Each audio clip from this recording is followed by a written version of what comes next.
안녕하세요. 주권선교사 방송입니다. 주권선교사 방송은 철저한 신앙, 소명을 따르는 삶을 전합니다. 오늘은 독일의 신학자 프랑크 류드케의 하나님 즐기기라는 글을 소개합니다.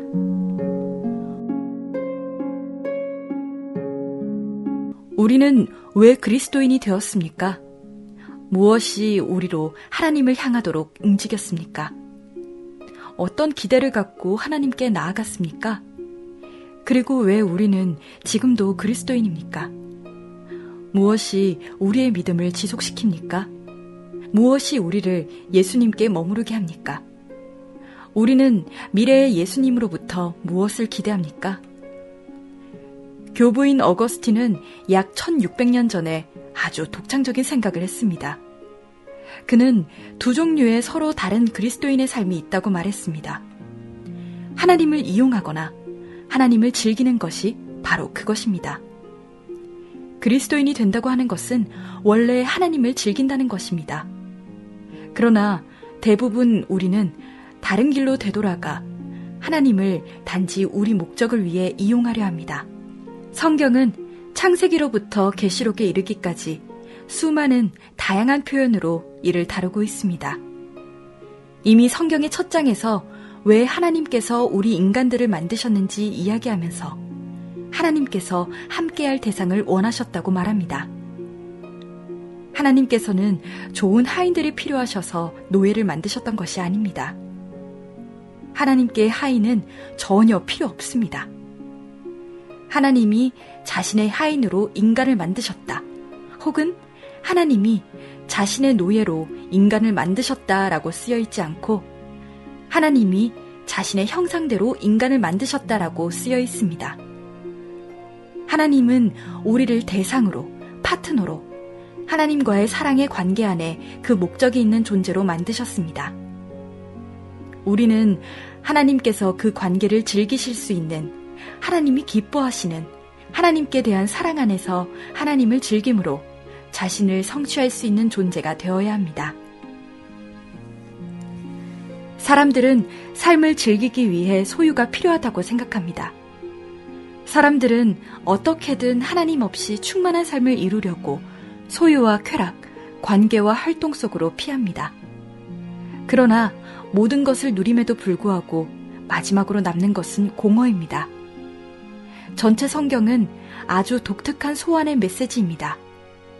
하나님께서는 우리를 부르십니다. 왜냐하면 우리가 잘못된 길로 가고 있기 때문에, 우리가 생명을 잘못된 곳에서 찾고 있기 때문입니다.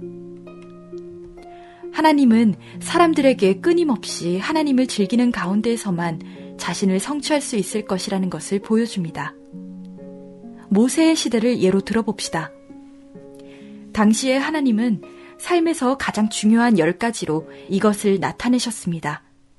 그리고 가장 첫 자리에 아주 의도적으로 너는 마음을 다하고 목숨을 다하고 힘을 다하여 내 주 하나님을 사랑하라는 문장이 옵니다. 하나님을 사랑하는 것이 중요합니다. 이 안에 인간의 목적이 있습니다. 이것이 생명에 이르는 길입니다. 하나님을 사랑하라는 이 성경적인 개념을 어거스틴은 우리에게 좀 생소하게 하나님을 즐기라고 표현합니다. 그는 왜 우리가 하나님을 즐기기 위해 창조되었다고 말하게 되었을까요? 그가 말하는 내용은 이렇습니다. 본래 사랑이란 무엇입니까? 참된 사랑은 누군가 다른 사람을 그 사람 자체로 사랑하는 것이며 그로부터 무엇인가를 받기 위해 사랑하는 것이 아닙니다. 사랑은 누군가를 인격적으로 즐기는 것이며 이용 가치를 헤아리는 것이 아닙니다. 만프레드 자이발트는 이렇게 노래합니다. 당신의 힘이 다한 후 누가 당신을 사랑하나? 당신이 더 이상 아무 역할도 못할 때에 누가 당신을 사랑하나? 당신이 거기 있기 때문에 말없는 손님일 뿐이라도 마냥 기뻐하는 사람은 누구인가? 당신은 무엇을 알고 있냐고, 무엇을 할 수 있냐고, 무엇을 갖고 있냐고 먼저 묻지 않은 사람은 누구인가? 그렇게 하나님은 우리를 사랑하십니다. 하나님은 우리가 필요한 존재인지 묻지 않으십니다. 하나님은 끝없이 우리를 사랑하십니다. 그리고 바로 그것을 하나님은 또 우리에게 원하십니다. 하나님은 진짜 사랑받기 원하십니다. 하나님 자신으로 인해 사랑받기 원하십니다. 하나님은 우리가 하나님이 필요해서만 하나님과 관계 맺으려는 것이 아니라 그냥 하나님이 거기 계시기 때문에 함께하고 싶어 하기를 원하십니다.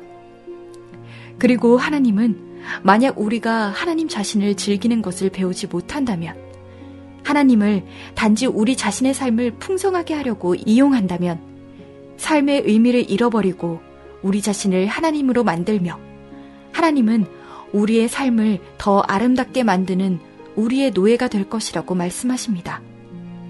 그렇게 되면 우리는 하나님을 이용만 할 뿐입니다. 이렇게 하나님을 이용하는 것은 우리 모두 안에 깊이 박혀 있습니다. 내 기도 중 90%가 하나님께서 나를 위해 또 다른 사람을 위해 하셔야 하는 일들로 이루어져 있다는 것이 눈에 띄었습니다. 따라서 근본적으로 나는 어떤 일들이 일어나게 하려고 하나님을 이용하고 싶어 하는 것입니다. 이것을 그림으로 그려본다면 내가 삶의 중심에 서 있고 나는 하나님이 내 주위를 돌면서 내 소원들을 위해 애쓰는 것을 허락하는 것입니다. 하나님을 그저 나를 돕는 자가 되게 하는 것입니다. 그리고 그렇게 함으로 나는 내 자신을 주로 하나님을 내 노예로 만듭니다. 만약 나와 하나님과의 관계가 이런 모습이라면 어거스틴은 정당합니다. 그리고 이것은 이미 아담과 하와에게 있었던 바로 그 문제입니다. 나라는 작은 인간은 스스로 중심에 서려고 합니다. 나는 마치 하나님처럼 존재하려고 합니다. 그리고 이것은 아주 경건하게 보인다 할지라도 죄입니다. 어떤 사람에게 그리스도인이 된다는 것이 주로 하나님을 이용하는 것이라면 그 한 예로 기도에 응답이 없다는 것을 알아차리게 될 것입니다.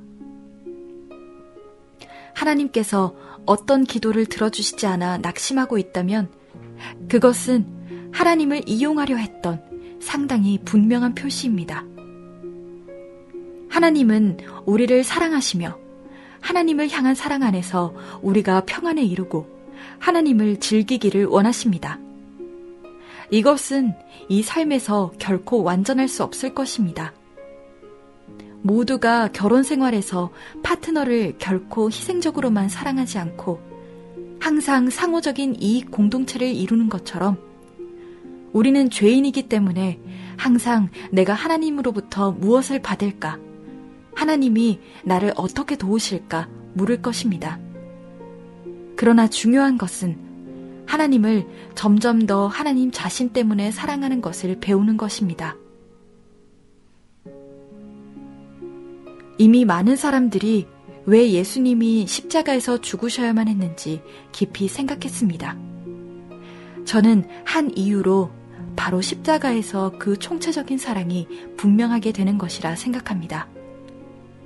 친구를 위하여 자기 목숨을 버리는 것보다 더 큰 사랑은 없다. 십자가 앞에서는 예수님과의 모든 소원 성취 관계가 사라집니다. 그곳에서 예수님은 더 이상 이용될 수 없을 정도로 약하십니다. 예수님은 이용 가치를 나타내지 않으시고 사랑을 나타내십니다. 그리고 바로 그곳에서 놀라운 일이 일어납니다. 갑자기 사람들은 그를 사랑하기 시작합니다. 십자가에서의 예수님의 죽음은 하나님에 대한 진실한 사랑을 일깨웁니다. 이러한 사랑에 사람들은 압도당하며 우리와의 깊은 교제를 원하시는 하나님을 보는 우리의 눈이 열립니다. 들어주셔서 감사합니다.